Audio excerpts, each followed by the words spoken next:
Hello everyone, আজকে আমরা যে বিষয়টা নিয়ে আলোচনা করব সেটা খুবই গুরুত্বপূর্ণ হতে চলেছে।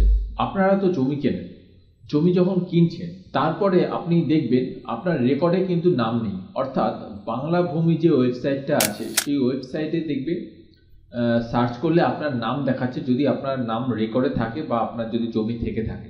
ধরুন আপনি কারোর কাছ থেকে জমি কিনলেন, সেই জমিটা যদি রেজিস্ট্রি অফিসে গিয়ে রেজিস্ট্রি করছেন, ঠিক আছে? তো যার কাছ থেকে জমি কিনেছেন, ধরুন রামের কাছ থেকে জমি কিনেছেন, রামের পর্চাতে দেখছেন রাম দাস লিখলাম, হ্যাঁ, রামদাসের পর্চাতে দেখছেন রামদাসের জমি আছে। ধরুন 10 কাঠা জমি কিনছেন রামদাসের কাছ থেকে। তার খতিয়ানে দেখতে পাচ্ছেন, তার খতিয়ানে আপনার তার একটা খতিয়ান নাম্বার আছে। তার খতিয়ান নাম্বার ধরুন 105 খতিয়ান নাম্বার। তার খতিয়ান নাম্বার যেখানে রামদাসের যে পর্চাটা থাকবে সেই পর্চার মধ্যে কিন্তু তার খতিয়ান নাম্বারটা আছে। সেই খতিয়ান নাম্বারের মধ্যেই জমির কত পরিমাণ আছে সেটা আপনার লেখা আছে। এবার আপনি এই জমিটা কিনলেন, এই জমিটা কিনে আপনি রেজিস্ট্রেশন করলেন, ঠিক আছে?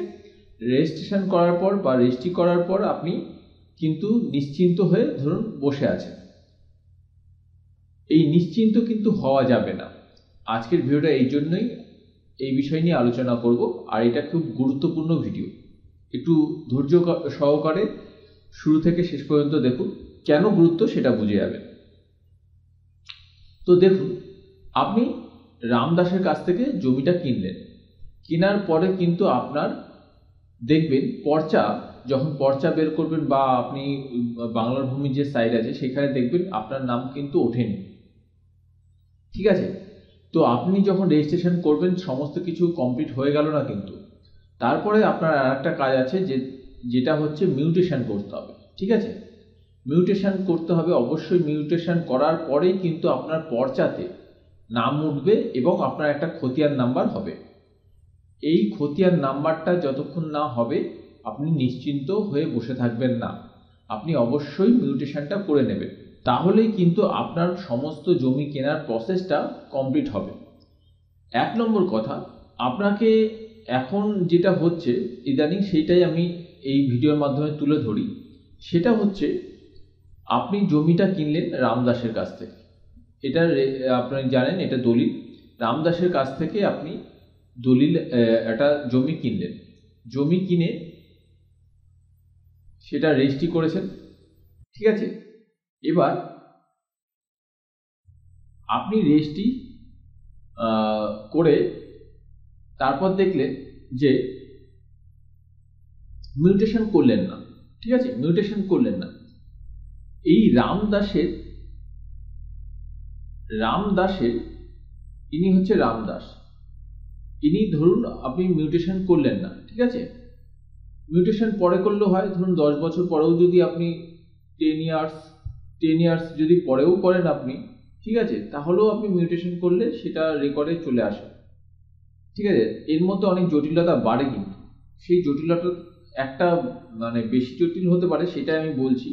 এর মধ্যে ধরুন একাধিকবার জমি কেনা বেচাও হয়ে যেতে পারে, এই ক্ষেত্রেও ফ্রড হতে পারে, কিন্তু এই ফ্রড যারা করবে তারা মানে বিপদেই পড়বে। তো এটার থেকে আরেকটা জটিলতা হতে পারে, কিন্তু সেটাই আমি বলি। সেটা হচ্ছে, ধরুন ইনি হচ্ছে রামদাস, তার ওয়ারেশন আছে, ধরুন এখানে এ আর বি, এ হচ্ছে ওয়ারেশন, ঠিক আছে? এবার আপনি মিউটেশন করলেন না। এবার রামদাস ধরুন 1 বছরের পরে মারা গেল, এবং আপনি খতিয়ান কিন্তু তাও করেননি। আপনি ভাবেন যে এখন কিনেছি জমিটা, 2 বছর পরে করব, কিন্তু রামদাস মারা গেল 1 বছরের মধ্যে। এবার এ আর বি যারা ওয়ারেশন সূত্রে মালিক হয়ে গেল, তারা দেখুন মিউটেশন করে ফেলেছে, আপনি কিন্তু রামদাসের কাছ থেকে কিনেছেন, তার খতিয়ান নাম্বার ধরে কিনেছেন, ঠিক আছে? তার খতিয়ান নাম্বার ধরে কিনেছেন, আপনি কিন্তু খতিয়ান বানাননি বা মিউটেশন করেননি। তার আগে এই রামদাসের ছেলে মানে আপনার যখন আপনি সার্চিং করছেন বা পর্চা দেখছেন ওনার নাম নিয়ে আছে, তো তার ওয়ারিশান এ আর বি যখন মিউটেশন করে নিল, ও মানে এ আর বি তো জানে না যে এই জমিটা বিক্রি করেছে রামদাস, তো মিউটেশন করে নিল। মিউটেশন করলে কিন্তু এই যে আপনি যে জমিটা কিনেছেন, এই জমিটা যে আপনি কিনেছেন, এই জমিটা কিন্তু তার নামে মিউটেশন হয়ে যাবে, যেহেতু আপনি মিউটেশন করেননি। ঠিক আছে, আপনি মিউটেশন করলে তখন আর হতো না। বিষয়টা ভালো মতন বুঝবেন কিন্তু। তারপর আপনি দেখছেন 2 বছর পর, 10 ইয়ার্স পর দেখছেন আপনি মিউটেশন করবেন বা খতিয়ান নাম্বার আপনার বানাবেন, তখন দেখছেন আপনি যার কাছ থেকে কিনেছেন তার নাম নেই, হয়ে আছে কার নাম? এ আর বি এর নাম হয়ে আছে, এ আর বি এর নাম হয়ে আছে। এখানেই কিন্তু সমস্যাটা দেখা দেবে। আপনি কিনেছেন, আপনার দলিলে কি লেখা আছে? আপনি রামদাসের কাছ থেকে কিনেছেন, কিন্তু রামদাস 1 বছর পর মারা যাওয়ার পর এ আর বি তার ওয়ারিশান সূত্র ধরে তিনি মালিক হয়ে গেছে, কিন্তু তার খতিয়ান নাম্বারটা কিন্তু আপনি আর পাবেন না। তো সেই ক্ষেত্রে কিন্তু আপনার মিউটেশন করতে অসুবিধা হবে। এইটা কিন্তু খুব এখন বর্তমানে খুবই একটা মানে জটিল। ঠিক আছে, তখন আপনার মিউটেশন যেই প্রসেসে তাড়াতাড়ি হয়ে যেত, যতটা সময় লাগে তার থেকে অনেক বেশি সময় লাগবে এবং মানে প্রসেসটা অনেক লেন্দি হবে। সেই সূত্রে আপনি কিন্তু অবশ্যই অবশ্যই অবশ্যই জমি যখন কিনবেন তার পরেই আপনি যত তাড়াতাড়ি পারবেন মিউটেশনটা করে নেবেন। মিউটেশন হয়ে গেলে আপনার একটা খতিয়ান নাম্বার হবে, ঠিক আছে, আপনার নিজস্ব পর্চা হবে এবং আপনি রেকর্ডেও দেখতে পারবেন যে ভাষায় বুঝবেন। ঠিক আছে, রেকর্ডে মানে হচ্ছে আপনি বাংলা ভূমি সার্চ করলে যেটা দেখা যায় সেখানেও আপনি দেখতে পারবেন এবং আপনার পর্চাও থাকবে, নিজস্ব একটা পর্চা থাকবে আর একটা খতিয়ান নাম্বারও তৈরি হয়ে যাবে এবং আপনার যে 10 কাঠা জমি কিনেছেন দেখবেন আপনার নাম সহকারে, ধরুন আপনার নাম টুবাই, ঠিক আছে, টুবাই রয়, সেই 10 কাঠা নাম, সেই 10 কাঠা যে জমিটা আপনি কিনেছেন সেটা আপনার এই রামদাসের জায়গায় দেখবেন টুবাই রয় চলে আসবে এবং 10 কাঠা যে ওটা আপনার জায়গায় জমির পরিমাণের জায়গায় চলে আসবে।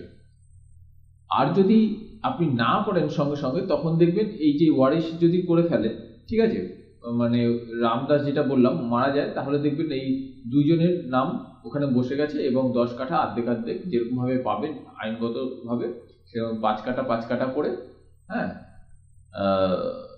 তারা পেয়ে যাবে এবং তারপরেও আপনি খতিয়ান করবেন যখন, তখন একটু সমস্যায় পড়তে হবে।